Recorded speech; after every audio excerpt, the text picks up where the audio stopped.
예, 다시 만나 뵙게 되어서 반갑습니다. 대답을 하시라고 자꾸 생각이 안 되기 때문에 제가 오늘 나누려고 하는 말씀은 레위기 19장 1절 2절에 있는, 특히 2절에 있는 거룩하라라는 명령에 대해서 이 말씀을 이리저리 궁리를 해보려고 합니다. 레위기는 한마디로 말하면 어느 연구자가 이야기하든 또 우리 교회를 좀 다니신 교우들이라면 레위기의 핵심적인 단어가 있다면 누구라도 거룩이라는 단어를 가장 중요한 단어로 그렇게 언급을 할 것 같습니다. 실제로도 레위기에서 가장 중요한 단어는 19장 2절에 나와 있는 이 거룩하라, 거룩이라는 단어가 제일 중요하다고 할 수 있겠습니다. 문제는 이 거룩이라는 말이 무슨 뜻인가 싶은 거죠. 우리 한글은 왜 소리 글자이지 않습니까? 이 한자는 뜻 글자이기 때문에 한 단어 한 단어에 의미가 있지만 우리는 거자나 룩자 이런 글자가 의미가 있지는 않죠. 그냥 거룩 이 소리 글자이기 때문에 의미가 담겨 있지는 않습니다.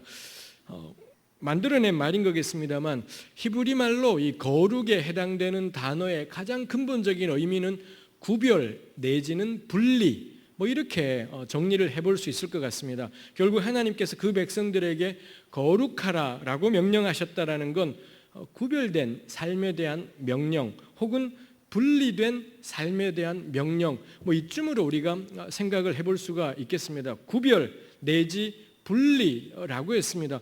구별과 분리라니 구별은 그럴듯하다 싶지만 분리라고 할 때는 아슬아슬하지 않습니까? 그러면은 우리가 세상으로부터 분리된 채 우리끼리만 살아가라고 하는 건지 우리 당연히 그렇게 살아갈 수도 없고 그렇게 살아가서도 안 된다고 우리가 당연히 그렇게 생각을 해야 될 것입니다. 그럴 때 이 구별과 분리된 삶이라는 게 어떤 것인지 궁금해지게 됩니다. 제가 오늘 나누고 싶은 것이 어떻게 살아가는 것이 거룩이라는 것이냐를 이모저모로 생각을 해보려고 합니다. 먼저 19장 2절에 너희는 거룩하라 라는 명령이 나와 있는 것에 대해서 한번 생각을 해보려고 합니다. 하나님이 거룩하라고 명령하시는데 거룩의 기준 내지 이유 근거가 뭐냐라는 것에 대해서 19장 2절은 그렇게 표현하죠. 너희는 거룩하라. 이는 나 여호와 너희 하나님이 거룩하기 때문이다. 거룩한 삶을 살아야 되는 가장 중요한 이유가 뭐냐? 내가 거룩하기 때문에, 너희 하나님인 여호와 내가 거룩하기 때문에 너희도 거룩하라. 이렇게 명령하신다는 거죠. 이거 우리 한번 차근차근 따져볼 필요가 있겠습니다. 이스라엘이 출애굽했지 않습니까? 출애굽을 애굽에 수백 년을 살다가 출애굽을 했고요. 우리 성경의 날짜들을 그대로 따라가다 보면 출애굽한 지 석 달 만에 이스라엘이 도착한 곳이 시내산이었더랬습니다. 출애굽기에 보면은 출애굽한 지 3월 셋째 달 되는 때에 시내산에 도착했고요. 그 다음에 이 시내산에 도착해서 여기에 머무르다가 마침내 시내산을 떠나서 광야 행군을 시작하게 된 게 민수기 10장 11절입니다. 아까 우리 시내산에 도착하는 장면이 출애굽기 19장 1절이고요.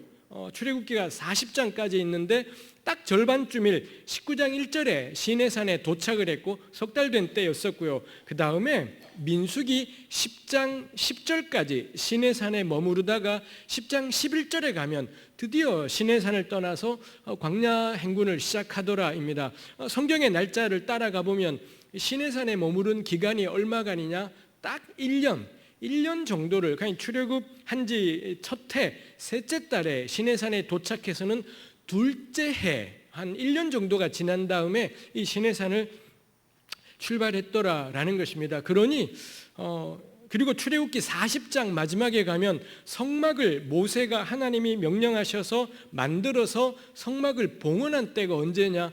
출애굽한 지 이 둘째 해 되던 해 둘째 달인가 첫째 달인가 그렇게 되어 있습니다. 근데 민수기 1장 1절 가면 민수기 1장 1절은 시간이 어떻게 되느냐? 출애굽 둘째 해 둘째 달 이렇게 되어 있어요. 출애굽기 40장이 출애굽 2년차 1월 달에 성막을 봉헌했다가 나오고 그 다음에 민수기 1장 1절은 출애굽 2년차 둘째 달에 모세가 인구조사를 시작해서 그러고는 행군을 시작하게 되는 거죠. 결국 이 성경의 날짜를 그대로 따라가다 보면 레위기에 할당된 시간은 한 달 정도예요. 딱 한 달 정도의 이 레위기 1장부터 27장까지의 뭐 이런 말씀이 주어진 것처럼 생각하도록 저는 본문이 우리를 이끌고 있다라고 생각을 합니다. 결국 이 출애굽한 지 한 1년, 2년 되었을 때 레위기의 말씀이 주어진 겁니다. 이게 제가 19장을 볼 때 제일 처음 이런저런 고민과 궁리를 하게 되던 지점이었습니다. 이스라엘이 애굽 땅에 400년 살았습니다. 400년 내지 430년을 살았고요. 언제부터 이스라엘이 강제 노동에 동원되는 노예 신세였을까요? 맨 처음에 야곱과 요셉이 애굽에 갔을 때는 꽤 좋은 대접을 받았지 않습니까? 그때는 강제 노동하지 않았을 겁니다. 근데 출애굽기 1장을 보면 요셉을 알지 못하는 새로운 바로가 등장하고 그때부터 이스라엘에게 가혹한 일들이 일어났다라고 되어 있습니다. 근데 출애굽의 연대가 언제인지 아직까지도 우리가 정확하게 추측을 할 수는 없겠습니다. 다만 저는 이스라엘이 언제부터 얼마 동안이나 강제 노동에 동원되는 노예였을까? 최소 50년에서 길면 100년 정도가 이 사람들이 강제 노동에 동원되는 노예였겠다라고 생각하는 건 거의 맞는 이야기일 것 같습니다. 50년 내지 100년 정도를 남의 노예로 살면 어떤 변화가 생기겠습니까?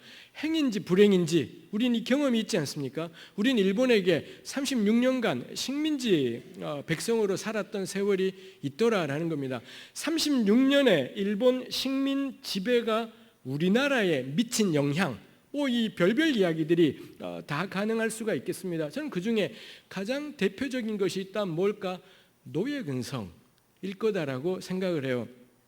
우리 3.1절이 최근이었습니다만 일제시대 때 누가 친일하겠습니까? 성질 더러운 놈들이 친일하고 인간 안 된 것들이 친일하고 우리 안 그런 것 알지 않습니까? 우리 멋모르고 옛날에 배웠던 문학가들이나 지금도 우리나라 땅에 무슨 언론사의 사준이 뭐냐는 사람들, 이런 사람들 가운데 꽤 많은 수가 일제시대 때 친일했지 않습니까? 우리나라 친일한 사람들의 명단 쭉 공개하면 이것만으로도 반대하는 사람들이 와글와글 할 정도로 온갖 사람들이 다 친일했죠. 왜 그분들이 친일했습니까? 우리 친일파 욕하기는 쉽지만 곰곰이 들여다보면 인격이든 학문이든 뭐든 보통이 아닌 사람들인데 친일한 거죠. 절대로 친일은 성격 문제이지 않습니다. 양심 문제이지도 않고요. 인간이 지랄 같아서 뭐 친일하거나 절대 그렇지 않을 겁니다. 왜 친일하나요?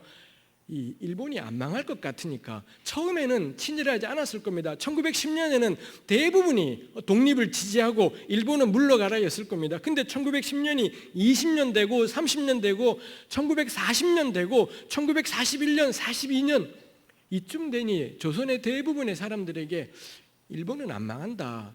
일본은 망하지 않고 일본은 계속 갈 것 같은 거고 그냥 조선은 이렇게 했다라는 거죠. 이게 사람들로 하여금 창씨 계명을 하게 하고 친일을 하게 하더라라는 겁니다. 인간이 못돼서가 아니라 앞날에 대한 기대가 사라지게 되면, 앞날에 다가올 변화에 대한 기대가 사라지면 누구라도, 아마 제가 그때 있었더라도 저는 진작부터 친일을 했을 가능성이 있겠다지요. 친일하지 말자가 관건인 것이 아니라 과연 우리가 변화되는 앞날에 대한 기대가 있느냐, 다가오는 새로운 세상에 대한 소망이 있느냐, 전 그게 관건이다 싶어요. 이걸 주지 않은 채 견뎌 전 예수 믿는 걸 의지 문제로 만들어가는 건 딱 밥맛이다 싶어요. 의지력 겁나 만땅인 사람들은 예수를 죽도록 믿고요, 의지력이 박약한 사람은 좀 믿다 넘어지고, 전 절대 그렇지 않을 거다. 뭔 놈의 신앙이, 의지 센 사람들은 예수 믿거나 말거나 뭘 하든 잘 될 겁니다. 그러지 않습니까? 의지력이 뛰어나고 남들 놀 때 공부하고 남들 잘 때 공부하고 남들 공부할 때 또 공부하고 또 일하는 이런 사람들은 뭘 해도 잘 되지 않겠습니까? 전 그 사람 보고 하나도 은혜 되지 않아요. 그게 무슨 은혜예요? 그거는 지금 이게 중요한 것이 아니겠습니다만 친일은 의지 문제이지 않다인 거죠. 기대, 소망, 다가오는 날들을 어떻게 생각하는지. 일본은 안 망한다, 친일하는 거고요. 반드시 일본은 망하고 이 땅에 새로운 날이 올 거다. 그러면 쥐뿔도 아닌 사람들인데 독립운동하게 되고 끝까지 일본에 굴복하지 않게 되고, 우리 최근에 동주라는 영화 있지 않습니까? 윤동주를 다룬 뭐 이런 이런 사람, 이 평범했던, 제가 동주 영화를 봤습니다만 그냥 평범한 조선의 문학 청년이었습니다. 근데 이 청년이 일본의 감옥에서 옥사하기까지 살아가게 되는 그런 과정이 있더라라는 것입니다. 다시 일제 36년이 우리에게 준 것이 뭐냐? 우리 안 된다. 일본은 안 망하고 우리는 안 될 거다. 노예 근성이 30년의 세월이면 노예 근성이 생기기에는 충분하겠더라 싶은 것입니다. 이게 곳곳마다 있어요. 조선이 망한 이유는 무엇 때문에 망했느냐? 사색 당쟁 때문에 망했다. 저도 학교에서 들었던 기억이 있습니다. 요즘의 역사학자들 그렇게 생각하지 않습니다. 당쟁, 어느 나라건 당쟁이 없는 나라가 어디가 있겠습니까? 당쟁 때문에 망했다. 이건 일본이 만들어 놓은 말이 안 되는 전 식민사관의 대표적인 것이겠다 싶어요. 당쟁이 있으니, 서로 의견 다른 것이 있으니 그걸로 말미암아 나랑 생각을 다르게 하는구나, 이런 논쟁과 토론들을 통해 진보하고 발전하게 되는 거지, 당쟁 때문에 망했다? 절대 그렇지 않습니다. 당쟁이 망한 게 아니라 그 의견 다름하고 이득하고 요게 결부가 되어버리니 아무리 상대방 주장이 그럴듯하다 싶어도 내가 속한 편의 이득, 경제적인 이익, 정치적인 이익, 요게 끝까지 물에 붙이게 되니 그게 나라를 망하게 하지 않습니까? 조선만 그런가요? 일본이든 영국이든 프랑스든 미국이든 전 세계 어느 나라건 이득이 자기 집단의 결정의 전부가 되어버릴 때 반드시 망해버리는 것 볼 수가 있더라라는 겁니다. 조선은 절대 당쟁 때문에 망하지 않았습니다. 기득권을 눈꼽만치도 포기하지 않는, 이게 나라를 망하게 하지, 의견 다툼이 망하게 하냐? 절대 그렇지 않을 겁니다. 의견 다툼이 있다라는 건 거기 살아있구나, 거기 사는 사람들이 로봇들이 아니라 기계가 아니라 사람이구나라는 걸 보여주는 게 저는 이 다툼이 있는, 의견 다툼이 있는 공동체일 것 같습니다. 노예 근성이 문제이다 싶습니다. 그러다 보니 우리나라의 어떤 역사학자들은 그런 말씀하시는 분도 있습니다. 조선의 사람들은 부족한 부분이 있고 미개한 부분이 있기 때문에 일정 정도 독재가 필요하다, 뭐 이렇게 말하면서 우리 지난날에 독재 정권이 존재하던 시절을 정당화하는 발언들을 하시는 역사학자들이, 그것도 기독교인 역사학자들이 있는 걸 제가 그래서 본 적이 있습니다. 보면서 눈꼽만 치도 동의되지 않았습니다. 대기나 평생 종으로 살아라, 대기나 평생 나는 노예이기 때문에, 나는 부족하기 때문에, 미개하기 때문에 독재자들이 등장해서 권력 가지고 강제로 밀어붙이고 강제로 이리로 밀고 강제로 저리로 밀고 일정한 단계 동안은 조선은 미개하기 때문에 강력한 권력에 의한 통제가 필요하다, 이런 식으로 독재를 옹호해요. 대기나 평생 종으로 사시라고, 대기나 평생 노예로 살면서 강력한 카리스마를 가진 사람에 의해 그 사람이 결정하면 우와 하면서 따라가고, 또 이런 강력한 카리스마가 등장하면 우와 하며 따라가고, 대기나 평생 그렇게 사시라고 라고 간절히 권하고 싶지만 만날 길은 잘 없습니다만 전 동의되지 않습니다. 하나님은 절대로 사람을 그렇게 지으셨다라고 믿지 않습니다. 그건 노예지요, 그건 종이지 않습니까? 인간이 어떤 단계가 되어야지 이런 독재자 없이, 이런 강력한 카리스마 없이 스스로 결정하고 스스로 판단하고 그렇게 살아갈 수가 있겠습니까? 심지어 우리 하나님께서는 에덴 동산을 만드실 때 우리 늘 궁금하지 않습니까? 언제 한번 이거 나눌 기회가 있으면 좋겠습니다. 하나님이 선악과 안 만드시면 되지 않습니까? 선악과를 안 만들면 죄 지을 일이 없잖아요. 근데 선악과를 만들어 두셨습니다. 그 다음에 그럼 요거 따먹을 마음이 안 생기면 되지 않습니까? 근데 아담 하와가 이거 보는데 겁나 따먹고 싶더라. 근데 이 마음은 어디서 생겼습니까? 하나님이 주신 마음, 인간의 기본값으로 이런 마음들을 주셨더라라는 게 이 창세기 3장에 나와 있습니다. 이론이 사단이 생기지 않습니까? 마음은 갈망인데 따먹을 나무가 없으면 죄 지을 일이 없고요, 나무는 있지만 따먹을 마음이 없으면, 제가 늘 곧잘 농담처럼 하는 게 저는 교회를 그전에 지금도 마찬가지지만 겁나 열심히 다녀서 술을 먹지 않았더랬습니다. 그런데도 왠지 회를 먹을 땐 이건 소주인걸 라는 생각이 들 때가 있습니다. 치킨을 먹으면 이건 맥주잖아 이런 생각이 들 때가 있습니다. 근데 담배는 전혀 그렇지 않았습니다. 제가 이 신앙의 이유 때문에 술, 담배를 하지 않다가 대학 4학년 때 뭐 이런저런 상황에서 작정하고 제가 담배를 한 4개월을 피웠던 적이 있습니다. 온 힘을 다해서 배웠고, 속담배니 뭐니 열심히 배웠고, 담배 종류 바꿔가면서 막 배웠고, 도저히 못하겠더라고요. 도저히 4개월을 피우는데 도저히 안 맞아서 그때 그만뒀고, 지금까지 담배에 대해서는 눈꼽만치의 마음이 안 생겨요. 제가 금연하려고 노력했습니까? 그렇지 않습니다. 배우려고 노력했고요. 근데 못 피우겠더라고요. 이거 저의 노력의 결과, 기도의 결과이지 않습니다. 전 태어날 때부터 담배에 대해서는 갈망이 하나도 없더라는 겁니다. 하나님 얼마든지 나를 그렇게 지으실 수 있지 않겠습니까? 근데 그런 것처럼 하나님이 아담하고도 얼마든지 그럴 수 있지요. 근데 선악과는 만들어 두셨고 그 나무 열매를 향한 갈망도 있더라. 이게 하나님이에요. 하나님은 우리를 로봇으로 만들어 놓아서 그냥 입력이 되면 그대로 하는 거, 이게 무슨 사람이에요? 그건 기계지, 그건 로봇이지, 절대로 존엄한 인간일 수 없을 겁니다. 존엄한 인간은 하나님이 하지 말라고 하시는 것이 있고 내가 하고 싶은 것이 있는 겁니다. 전 이게 존엄이다 생각을 해요. 보고 아무 유혹도 안 생긴다?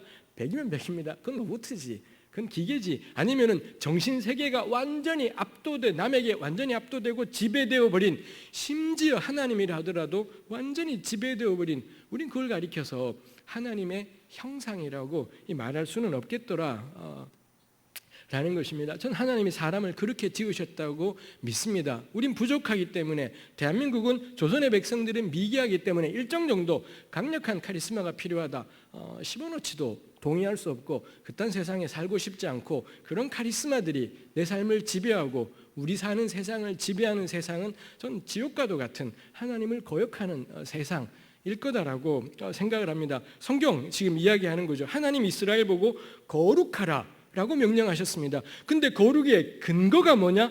내가 거룩하니까 하나님의 거룩하심을 본받아 거룩하라. 감당할 수 없는 말씀이지 않습니까? 근데 이 말씀을 언제 주셨습니까? 출애굽한 지 석 달째부터 그 다음에까지 출애굽한 지 1, 2년 된, 아직 노예 근성이, 이스라엘이 노예 근성 쩔지 않았습니까? 그러다 보니 이 친구들이, 제 친구는 아닙니다만, 광야 방랑하다가 먹는 게 부실하니까 뭐라 그랬습니까? 우리가 애굽의 고기 가마 곁에 배불리 먹던 때가 좋았는 걸, 그때 먹던 부추, 오이, 호박, 수박, 참외, 출애굽기 몇 장인지 해서 이거 열거하지 않습니까? 이거 뭔가요? 왜 그때 수박 먹었습니까? 왜 그때 참외 먹었나요? 종이니까요. 왜 그때 고기를 배불리 먹었습니까? 종이니까요. 하루 왼종일 벽돌 만드는 일 시키고 그 다음에 애굽의 지배자들이 그 저녁에 수박 던져준 거지 않습니까? 오이 던져주고 참외 던져주고 고기 먹어라. 그래야지 이 인간들이 연락이 먹고 그 다음날 또 미친 듯이 벽돌을 만들어야 되니, 그러니 고기 준 거잖아요. 그러니 수박 준 거잖아요. 그건 다 없어져 버리고 기억나는 건 뭔가요? 그때 수박 먹었었는데, 그때 오이 먹고 참외 먹고 부추 먹었었는데, 이건 노예 근성이죠. 노예 근성이 뼛속까지 들어차서 지금은 자기가 자유인이 된 거는 생각하지 않고 경제가 어렵다는 이유로, 먹고 살기 어렵다는 이유로 그때 잘 먹었는데, 그때 배불렀는데 그래요. 누가 독재를 하든지 말든지, 우리 신세가 종이든지 말든지 상관없지요. 배부르면 돼요. 배부르면 되고, 수박 먹을 수 있으면 되고, 참외 먹을 수 있으면 되고, 우린 이런 걸 노예 근성이라고 불러야 될 겁니다. 노예 근성이 쩔어 있는 게 이 백성들이지 않습니까? 근데 하나님은 놀랍게도 이 백성들에게 뭐라 권하시느냐? 거룩해라. 너희 거룩해라. 왜냐? 내가 거룩하니까. 당초부터 하나님은 이스라엘을 단계적으로 교육시키지 않습니다. 1단계 여기까지 노예 근성 빼기하고, 2단계 요구하고, 3단계 이거하고, 우린 교육을 그렇게 하려고 하는 경향이 있습니다. 근데 하나님은 애초부터 이 백성들에게 뭐라 말씀하나? 출애굽 석 달 지난 다음부터 딱 말씀하세요. 너희는 거룩해라. 왜냐? 내가 거룩하니까. 처음부터 하나님의 거룩하심이 삶의 기준이 된 백성, 전 그게 이스라엘이고, 이게 우리의 존엄인 거죠. 우리가 자랑스럽고 자존감이 만땅이 돼야 될 가장 큰 이유가 뭔가요? 우리의 알량한 재주가 아니라, 우리의 알량한 사회적인 신분, 이런 것들이 아니라 하나님의 거룩하심을 닮아가도록 부름받았다라는 것, 이게 우리의 존엄이고요. 이게 내가 어디 가서든지 간에 머리 세우고 꼿꼿하게 어깨 펴고 살아가는 가장 중요한 이유겠다 싶은 겁니다. 우린 처음부터 하나님의 거룩하심이 우리의 기준이더라는 거죠. 이거 예수님에게서도 볼 수 있습니다.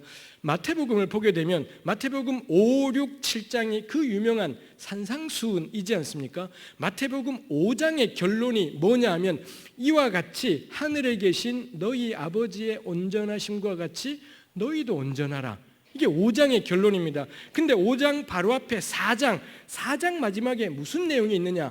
제자들 베드로, 안드레, 야고보, 요한 첫 제자들을 부르시는 장면이 4장에 있더라는 거죠. 우리 제자들 알지 않습니까? 예수님 돌아가시는 그 순간까지 헛소리하면서 난리법석이고 도망가고 뭐 별하별 이 누가 위냐 뭐 서열 다툼하고 별별 일을 다 하던 게 이 제자들이지 않습니까? 3년이 지나도 그 모양이었고요. 근데 이제 어제 물고기 잡다가 오늘 부름받은 겁니다. 근데 그 첫 제자들에게 마태복음의 순서를 따라가자면 첫 제자들에게 주님이 주신 말씀이 명령이 뭐냐? 하늘에 계신 너희 아버지의 온전하심과 같이 너희도 온전하라. 예수님 단계 같은 거 신경 쓰지 않아요. 1단계 교육 그딴 거 하지 않습니다. 처음부터 너넨 누구냐? 하나님의 온전하심이 기준인 사람들이다. 저는 이게 우리 그리스도인들의 정체성이다라고 생각합니다. 우리 이곳에서 함께 이 하나님께 예배하는 우리 모든 교우들이 저도 역시 그리 되었으면 좋겠습니다. 그 누구에게 지배되지 않는 삶, 그 누구의 강력한 카리스마에 좌우되지 않는 삶, 하나님이 우리 왕인 거고요. 목사이든 교역자이든 교역자가 아니든 무슨 상관이겠습니까? 누구든 간에 하나님의 거룩하심이 우리 삶의 기준이고 우리 하나님의 온전하심, 그게 우리의 기준인 사람, 그게 우리를 향한 하나님의 안목이잖아요. 우리 맨날 우리를 요 정도로 규정해서 하나님 저는 요 정도예요, 요 정도예요. 근거가 뭔데? 제 능력이 요거밖에 안 돼요. 맨날 우리 이런 이야기 하지 않습니까? 근데 하나님은 우리를 향해 너 거룩해라, 온전해라. 기준은 하나님이다 말씀을 해요. 내 기준에 매여 살아가는 것이 아니라 우리를 향한 하나님의 기준을 생각하며 마치 내가 거룩할 수 있는 것처럼 온전할 수 있기라도 한 것처럼 그렇게 성큼성큼 한 발 걸어가는 거지요. 그렇게 한 발 걸어가는 삶으로의 초대, 좀 그 말씀이 있겠다 싶습니다. 거룩이 그렇게 하나님의 거룩하심을 닮아가는 것이다 라고 했습니다. 레위기 19장이 2절에 너희는 거룩하라 명령이 있고요. 그러니 3절부터 우리가 기대하게 되는 게 레위기 19장이 전체로 다루고 있는 것이 거룩한 삶의 내용들을 다루고 있겠구나. 우리 기대할 만할 겁니다. 그런 기대를 가지고 19장 말씀들을 읽어가야 되겠습니다. 우리 시간상 19장의 전부를 할 수는 없을 것 같습니다. 19장에서 제가 오늘 같이 나누고 싶은 것이 이미 시간이 솔찬히 갔지만 이제부터 나누고 싶은 것이 지금까지 서론이었던 거고요. 이제부터 나누고 싶은 것이 레위기 19장의 거룩의 다양한 양상들을 이야기하는데 이 가운데 직업들이 몇 개 있더라는 겁니다. 고대 이스라엘의 직업군들이 많지 않았을 거고요. 근데 몇몇 직업들이 19장에 나오는 게 있습니다. 그걸 보면서 거룩하다라는 게 각각의 삶의 현장에서 무엇을 의미하는지 그거 생각해 보고 싶은 거죠. 첫 번째 직업이 농부입니다. 레위기 19장 9절 10절 말씀 입니다. 레위기 19장 9절에 그런 내용이 있습니다. 너희가 너희의 땅에서 곡식을 거둘 때 너는 반 모퉁이까지 다 거두지 말고 내 떨어진 이삭도 줍지 말라. 10절은 포도원에 대해서 똑같은 내용이 나와 있습니다. 농부의 거룩은 뭘까요? 농부를 보고 하나님이 너희는 거룩하라. 왜냐? 내가 거룩하니까 하시고는 쭉 이야기하시는데 농사 이야기를 하시더라는 겁니다. 농부의 거룩은 뭘까요? 일단 이 말씀을 보니 농부의 거룩은 그가 드린 예배이지 않구나라는 거 우리 알 수 있습니다. 그가 농사 짓기 전에 기도하고 시작하는 것, 당연히 기도하고 시작했겠지만 그런 말씀 여기서 하지 않습니다.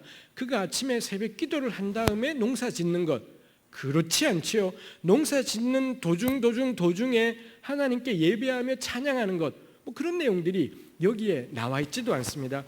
농부의 거룩은 무엇입니까? 수확할 때 밭 모퉁이까지 전부 거두지 말고 모퉁이는 남겨둬라. 그 다음에 수확하다가 왜 옛날에는 기계로 하지 않고 손으로 하지 않습니까? 손으로 하다 보니 흘리는 게 있지요. 흘린 것 다시 줍지 마라. 이렇게 말씀을 하시는 겁니다. 그렇게 모퉁이는 남겨두고 흘린 건 안 주우면 그건 어떻게 되나요? 우리 10절 말씀에 보니 함께 살아가는 가난한 사람과 거류민들, 이 사람들이 와서 내가 흘렸던 것들과 내가 남겨둔 모퉁이, 그걸 추수해서는 이 땅 없는 가난한 자들, 또 거류민은 이 땅에 들어와 살고 있는 외국인을 가리키지요. 이 가난한 땅 없는 사람들과 외국인들이 와서 그 모퉁이와 흘린 것 추수해 가서는 그들이 살게 되더라라는 겁니다. 농부의 거룩은 예배이지 않습니다. 농부의 거룩은 기도빨이지 않고요. 농부의 거룩은 주일 성수이지 않더라는 겁니다. 농부의 거룩은 뭔가요? 모퉁이예요. 그가 남긴 모퉁이가 농부의 거룩이다라고 레위기 19장은 우리에게 이야기를 하고 있죠. 이거 만만치 않습니다. 모퉁이, 글쎄요, 우리 요압배우의 강대상이 있습니다. 모퉁이, 글쎄 이쪽을 따진다면 어디까지가 모퉁이겠습니까? 하나님 말씀을 딱 지켜야 되겠다 마음을 먹었는데 모퉁이를 남겨라. 어디까지요? 저기 의자들을 집어넣은 저기가 모퉁이인가요? 아니면은 저 빨간 의자까지가 모퉁이일까요? 아니면 이 스피커까지 모퉁이일까요? 이 하나님 말씀이 겁나 애매하지 않습니까? 이때 우리에게 필요한 게 뭘까요? 유대인들은 이걸 진짜 이 말씀을 고민을 했고요. 그래서 유대인들의 구전율법인 미슈나라는 미슈나에 보면은 이 모퉁이가 얼만큼이냐? 16분의 1이다. 뭐 이렇게 겁나 그럴싸하게 규정을 딱 해놓았습니다. 제가 그걸 읽어보는데 근거는 없어요. 왜 16분의 1인지는 모르겠는데 하여튼 16분의 1이다. 뭐 이렇게 해놓은 것이 있더라라는 거예요. 그거보다 훨씬 멋졌던 건 단 16분의 1이지만 그해 나의 농사 정도, 그 다음에 그해 그 마을에 살고 있는 가난한 사람들의 필요에 따라서 16분의 1이 커질 수도 있고 작아질 수도 있다. 뭐 이런 규정이 미슈나에 되어 있는 걸 볼 수가 있었습니다. 제가 깨닫고 나누고 싶은 것은 모퉁이 남기는 것이 거룩이더라는 거고요. 근데 하나님은 모퉁이 남겨라 그러면 우리 겁나 번거로워요. 하나님 딱 잘라서 얼마요? 얼마면 되겠습니까? 이게 돼야 되는데 그렇지 않고 모퉁이라고 하니 번거롭지 않습니까? 왜 그랬을까? 이 모퉁이야말로 뭐와 연관되느냐? 우리의 예배와 기도와 연관되더라라는 거죠. 우리가 주일에 함께 모여서 드리는 예배로 말미암아, 우리가 새벽에 드리는 그 기도로 말미암아, 매일 묵상하는 하나님 말씀으로 말미암아 그 묵상이 깊어지고 기도가 깊어지고 예배가 깊어지게 되면 어떤 일이 생길까요? 모퉁이가 커져요. 모퉁이가요. 이 기도하지 않고 함께 예배하지 않고 함께 찬양하지 않으면 모퉁이가 겁나 작아지게 되고요. 은혜가 깊으면 깊을수록 쭉쭉 늘어나는 게 모퉁이이더라는 겁니다. 이거하고 해당은 안 되지만 제가 비교는 해볼 수 있겠다 싶은 게 왜 삭개오가 예수님 만나더니 그러지 않습니까? 내가 가난한 자를 위하여 내 재산의 절반을 내어놓겠습니다. 절반인지 4분의 1인지 헷갈립니다만 중요하지 않습니다. 하여튼 간에 삭개오가 예수님 만나더니 가난한 자를 위해 내 재산의 얼마를 내어놓겠습니다. 그러지 않습니까? 여기 모퉁이가 가난한 자를 위한 거지 않습니까? 근데 삭개오가 가난한 자를 위해 내 재산의 절반 내지는 4분의 1을 내놓겠다라는 거죠. 제가 굳이 맞춰보자면 삭개오가 예수님을 만나는 순간 자기 재산의 절반이 모퉁이로 보여버린 것인 거구나, 이렇게 풀이할 수도 있겠다 싶은 거죠. 사도행전 2장에 가면 오순절에 성령이 마가다락방에 임하지 않습니까? 그랬더니 이 백성들이 자기 가진 땅을 전부 팔아서 사도들의 발 앞에 내어놓았고 이걸 필요에 따라 나눠주니 이 공동체에 가난한 사람이 없었더라. 사도행전 2장과 4장에 나오지 않습니까? 성령 충만했더니 자기 가진 땅 전부가 모퉁이로 보여버리는 이런 역사가 있는 거지요. 교회는 우리 가난한 사람을 요만큼씩 도웁시다. 전 교회이지 않을 거다 싶습니다. 교회는 우리 모퉁이를 가난한 사람을 위해 내어놓읍시다 말하는 거고요. 근데 그 모퉁이는 누가 정하느냐? 우리의 기도예요. 우리의 기도와 예배와 하나님께 대한 찬양과 경배, 이게 이 모퉁이의 양을 결정하더라이죠. 우리는 예배드리라고 부름받지 않았습니다. 우린 기도하라고 그리스도인들을 부른 것이지 않을 겁니다. 모퉁이 남기는 것, 이게 우리 사명인 거고요. 이 모퉁이를 남기기 위해 꼭 필요한 게 뭐냐? 기도고 예배인 거죠. 우리 늘 답답하지 않습니까? 주일 지키라고 난리법석을 떠는데 주일을 왜 지켜야 되는지에 대해서 도무지 이해가 안 될 때가 너무 많고 그랬더랬습니다만 19장을 보면서 그 생각을 하게 돼요. 농부의 거룩은 예배이지 않다, 기도이지 않다. 농부는 기도하라고 부름받은 사람이 아니라 농사 짓다가 맨날 자꾸 기도하고 찬송하라고 부름받은 게 아니라 열심히 농사지어서 그 모퉁이를 가난한 사람을 위해 남기는 것, 이게 농부의 거룩이죠. 두 번째 직업이 있습니다. 19장 13절에 있습니다. 너는 내 이웃을 억압하지 말며 착취하지 말며 품꾼의 삭슬 아침까지 밤새도록 내게 두지 말며. 고용주라고 할 수 있겠지요. 고용주의 거룩은 뭘까요? 자기가 고용한 직원들을 모아놓고 아침마다 예배드리기, 그거 거룩이지 않습니다. 자기 직원들에게 틈이 나면 예수 그리스도에 대해서 증거하고 전도하기, 그거 고용주의 거룩이지 않습니다. 고용주의 거룩은 무언가요? 19장은 명백하게 이야기하지요. 품꾼의 삭슬 아침까지 밤새도록 두지 않는 것, 그게 고용주의 거룩이지요. 옛날 고대 이스라엘도 그렇고 예수님 때도 그렇고 노동의 기본은 일당 노동, 하루 아침에 고용돼서 일하고 밤에 퇴근할 때 그날 일당 받아가는 게 고대의 노동 형태였지요. 근데 이 주인이 말입니다, 저녁에 퇴근할 때 그날 하루치의 품삯을 줘야 되는데 안 주는 겁니다. 안 주고 지가 가지고 있는 거지요. 19장을 보면 영영 안 줬다 이진 않은 것 같아요. 그 다음 날이든 주긴 주겠지요. 근데 이 고용주가 왜 그날 안 주고 쥐고 있는 걸까요? 성경에 나오지 않습니다. 우리 잔머리 굴려볼 수 있겠지요. 이거 뭘까요?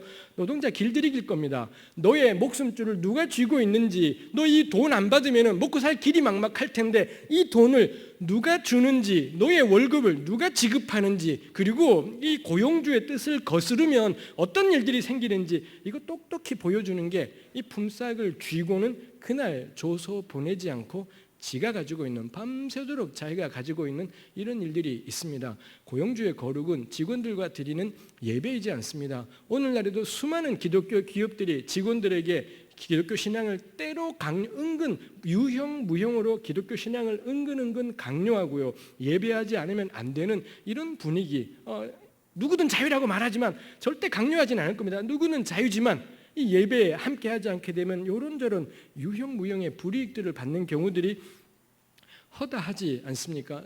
그건 절대로 기독교 기업인의 자세이진 않겠다 싶은 겁니다. 성경이 그렇게 말해요. 기독교 기업인의 거룩은 무엇인가요? 그의 예배이지 않다, 그의 기도이지 않다, 그의 큐티이지 않다, 그가 지급한 품삯, 제때 지급한 월급, 이야말로 고용주의 거룩이지요. 19장 13절은 특히 이것을 앞부분에 보니 내 이웃을 억압하지 말며 착취하지 말며 이렇게 했습니다. 억압과 착취, 겁나 센 말이지 않습니까? 엄청 센 말인데 내용이 뭔가 보았더니 품꾼의 삭슬 아침까지 밤새도록 둔 거, 임금을, 노동자에게 임금을 제날 줘야 될 만큼을 안 준 것, 이걸 가리켜서 레위기는 억압이나 착취라고 규정하더라라는 겁니다. 저는 궁금해요. 대한민국의 교회에서 주일 11시 예배에서 억압과 착취라는 단어가 언급이 되겠습니까? 안 되겠습니까? 이상하지요. 성경에 있잖아요. 이 검색할 만합니다. 억압이라는 단어, 착취라는 단어 검색하면 솔찬히 많이 성경에 쓰였다라는 걸 발견할 겁니다. 근데 이상하지요. 예수 믿고 교회 다니면 말입니다, 예수님을 겁나 세게 고백하면 고백할수록 점점 더 기독교인들은 더 이상 이제 억압이라는 단어를 말하지 않습니다. 착취라는 단어를 말하지 않고요, 온통 형제님 사랑해요, 자매님 축복해요, 겁나 말랑한 말들은 교회 바닥에 난무하고요, 걸핏하면 상처받고 걸핏하면 위로가 필요해요, 격려가 필요해요, 난리법석이지 않습니까? 근데 억압, 착취 이런 단어들은 교회에서 설교되지 않고 다루어지지 않더라이죠. 우리 교회 바닥은 이걸 절대 억압이라고, 우리 교회 어떤 기독교인 기업이 대부분 이런 경우 이 기업인들은 교회에서 장로일 가능성이 많을 겁니다. 참 특이하죠. 왜 교회 장로님들은 잘 나가는 사람들인지가 가끔은 납득되지 않아요. 그럼 세상이나 교회나 뭐가 다른데, 예수 믿으나 안 믿으나 그런 사람 존중하고 존경할 거라면 뭐가 다른가? 사랑의 교회는 제가 어떤 구성인지 쥐뿔도 모르기 때문에 너무 편안하게 설교할 수 있습니다. 그딴 건 교회 아니다 생각해요. 세상에 대접받는 사람들이 교회에서도 대접받는다면 그딴 건 교회이지 않을 거다. 그건 세상이지. 세상 일들을 고스란히 예수님 이름에다 뒤집어 씌워놓은 거지. 그게 무슨 영광스러운 주의 몸된 교회일 수가 있을까 싶습니다. 어쨌든 기독교인 장로님이 계신다고 할 때 그 장로님이 자꾸 교회에서 간증을 우리 직원들은 다 함께 예배드려 이런 걸 하시는데 심심찮게 그 교회, 그 기업에 이 노동자들에게 임금이 체불된다든지 늦게 지급된다든지 적게 인색하게 노동한 거에 적합하지 않게 지급된다든지 이런 소문이 들려와요. 근데 우리 교회는 명백히 이런 경우에 이 장로님을 뭐라고 규정하시느냐? 우리 장로님이 연약하셔서 요딴 이 구라를 치는 것이지요. 형제의 연약은 덮어야 돼요. 그러지 않습니까? 형제의 연약은 덮어야 되는 건데 연약이라고 규정하는 순간 할 게 없어져요. 그냥 덮고 감싸 안고 격려하며 기도하기 이것밖에 없지 않습니까? 레위기는 그렇게 말하지 않아요. 그걸 연약이라고 규정하지 마라.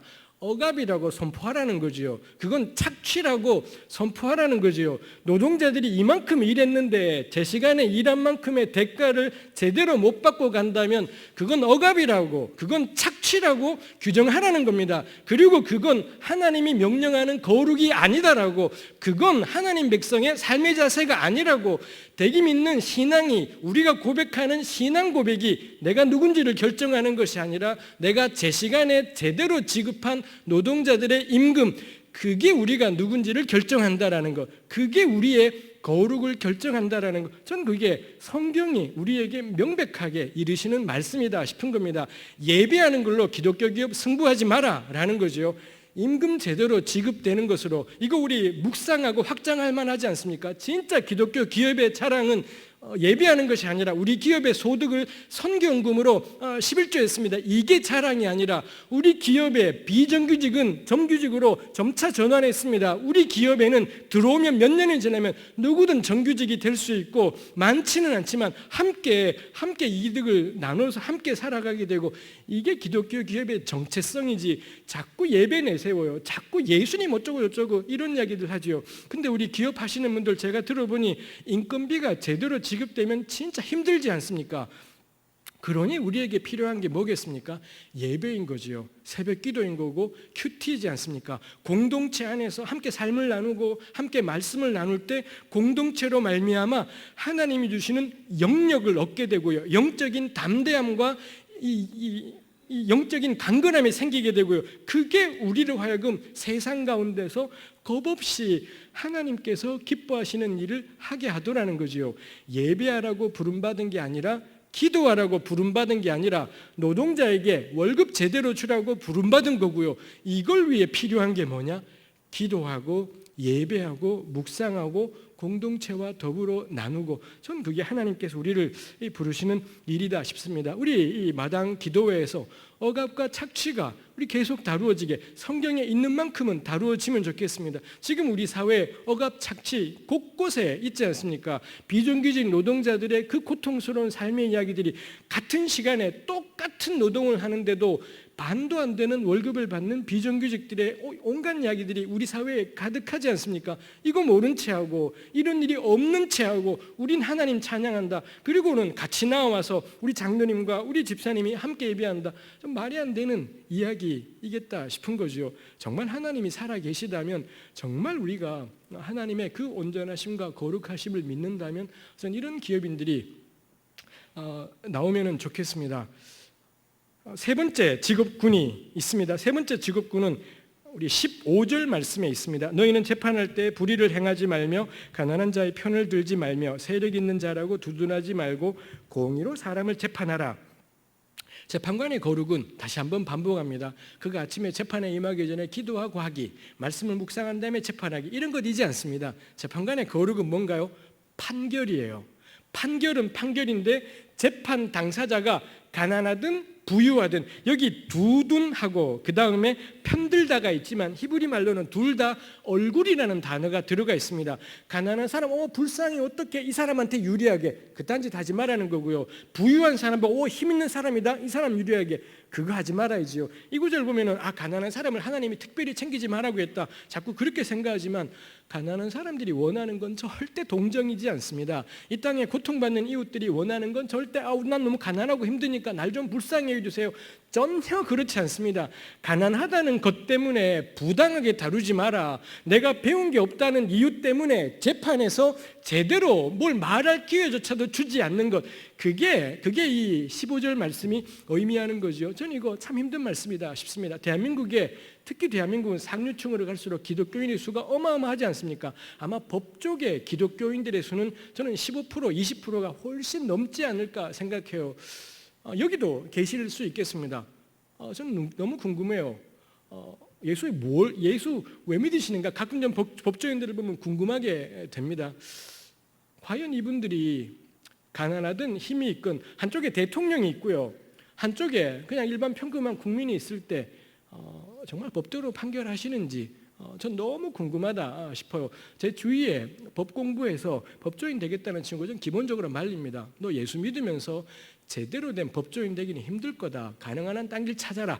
제가 일부러 이제 그런 말을 하는 것입니다. 전도하려고 하지 마시고, 전도해야 돼, 열심히 전도해야 되지만 제가 강조하느라 이런 표현을 하는 겁니다.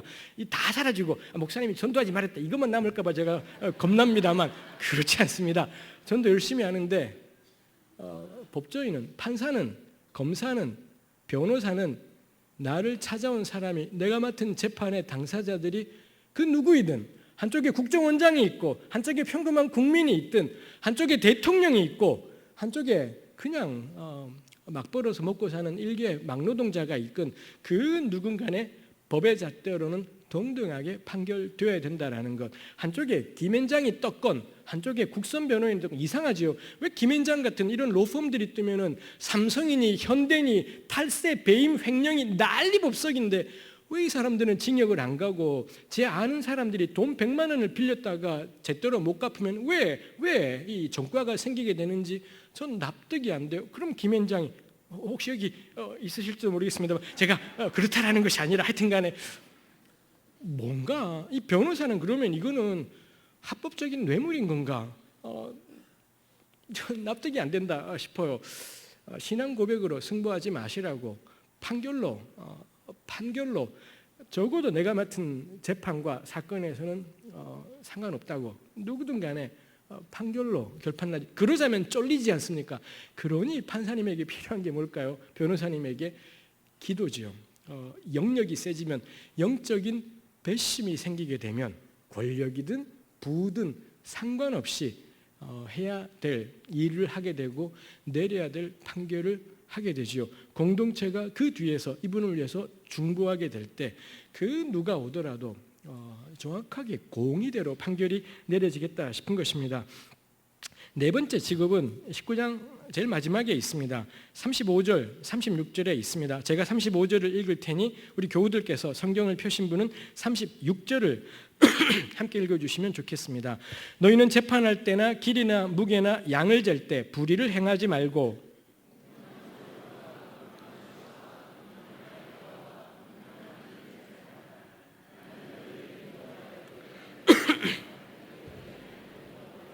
아멘. 네 번째 직업은 장사, 상인들이지요. 상인들의 거룩은 뭘까요? 다시 한번, 가게 문 열 때 기도하는 것 잊지 않았고요. 예배하며 하루를 시작하기 잊지도 않았고요. 찾아오는 손님들에게 하나님의 크신 사랑 전하기 잊지도 않았습니다. 장사하는 사람들의 거룩은 뭔가요? 저울추예요.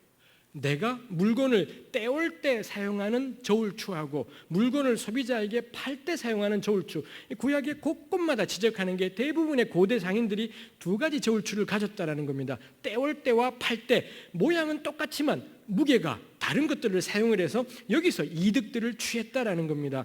근데 하나님은 딱 그거 이야기하는 거죠. 상인들의 거룩은 뭔가요? 저울추예요. 팔 때나 살 때나 같은 저울추, 무게, 도량형 이런 거죠. 요걸 사용하는 게 상인들의 거룩이더라라는 겁니다. 다시 한번, 근데 남들 다 속여 팔면서 소비자들로 하여금 저 집은 싼 값에 많이 주네 이런 느낌을 가지게 하지 않습니까? 근데 나는 정직한 저울추를 팔 때나 살 때나 똑같은 거 쓰면 대부분의 소비자들은 이 집은 좀 짜게 준다 그 생각이 들 겁니다. 그러니 실제로 이게 영업이 쉽지 않겠죠. 그때 이 상인에게 필요한 게 뭐겠습니까? 다시 한번 기도 빠른 거죠. 기도가 얼마나 깊고 공동체의 중보가 얼만큼 있고 그 주에 드렸던 예배가 얼마나 하나님께 내 중심을 드린 예배였었고, 이게 이 상인으로 하여금 저울추를 끝까지 같은 걸로 고집하고 지탱해내게 만드는 거죠. 상인은 예배하라고 부름받지 않았습니다. 기도하라고 부름받지 않았지요. 저울추로 나타나는 거룩을 살아가라고 부름받은 거고, 이걸 위해 너무 필요한 게 예배하고 기도하는 것이 필요하더라 이지요. 결론입니다. 저는 거룩, 우리 이상하죠. 교회 다니기 전에는 거룩 그러면 무슨 뜻인지 하나도 몰랐는데, 교회 다닌 지 조금만 지나면 거룩이 뭔지 따로 말하지 않아도 우리 들어오는 게 있지 않습니까? 그런데 거룩은 너무 교회 바닥 용어예요. 우리끼리만 통하는 용어지요. 레위기 19장이 우리에게 보여주는 게 거룩을 속된 말로 표현하는 겁니다.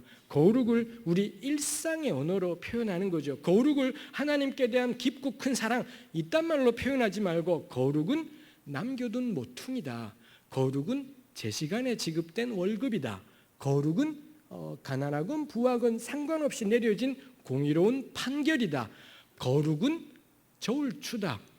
이런 말 만들어 보자라는 거죠. 우리끼리만 통하는, 교회 바닥에서만 통하는 그딴 말들이 아니라 세상 사람들 가운데서도 납득될 수 있고 이 통용될 수 있는 이런 용어 만들어 보자 싶어요. 이 19장의 직업은 4가지 정도예요. 고대 세상이니 직업이 그리 분화되지 않았을 겁니다. 요즘으로 치면 엄청 분화되어 있지요. 저는 권하고 싶어요. 직업군별로 한번 이야기해보자 싶은 거죠. 요즘에 직업군, 가령 여기에 뭐 교직에 계신 분이 있다면 사교육 시장이든 아니면 공교육이든 간에 내가 선생의 자리에 있다면 선생의 거룩은 뭐냐? 이거 선생님끼리 이렇게 모여서 한번 이야기해보자라는 거죠. 이 가운데 뭐 의사이신 분이 있다면 의료인들의 거룩은 뭘지, 뭐 어떻게 하는 게 의료인의 거룩일지 논의가 필요하겠다 싶은 거죠. 우리가 믿고 있는 거룩을 일상의 언어로 만들어가면 좋겠습니다. 하나님께서 이런 거룩한 삶으로 우리 모두를 부르셨습니다. 저는 누군가가, 제가 섬겼던 교회 청년이 회사 다니는데 저한테 묻더라고요. 목사님, 그럼 저는 회사원인데 저의 거룩은 뭔가요? 그러더라고요. 제가 가까이 와봐 한 다음에 탁 뒤지게 때려준 다음에, 그걸 왜 나한테 묻냐? 내가 쥐뿔도 뭘 알겠냐? 내가 뭐 회사를 다녀보기를 했냐? 직장 생활을 오래 해보기를 했냐? 건 네 해라. 나는 목사의 거룩을 하기도 버거워 죽겠다. 나는 목사의 거룩, 신학교 선생의 거룩 미친 듯이 고민하며 열심히 일상의 거룩을 살아갈 테니, 너는 네 친구들하고 모여서 회사원의 거룩이 뭘지 너네끼리 공부하고 살아보고 나한테 좀 알려줘라. 그럼 내가 얼마나 도움이 되겠냐? 그렇게 답을 해드렸습니다. 목사건 누구건 마찬가지인 거죠. 전부 우리 일상의 거룩을 살아가는 겁니다. 우리 살아가는 삶의 현장에서 우리 하나님 닮아가는 거룩이 우리 모두에게 있었으면 좋겠습니다. 기도하겠습니다.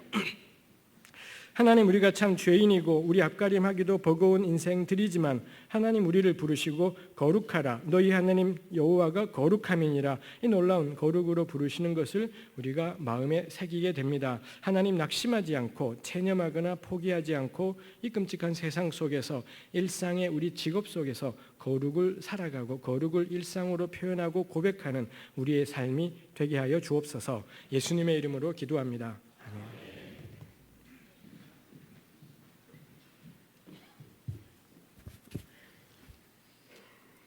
김군주 목사님을 통해서 귀한 말씀 들려주신 하나님께 감사드립니다. 다 같이 찬송가 219장 주의 음성을 내가 들으니를 찬송하시겠습니다.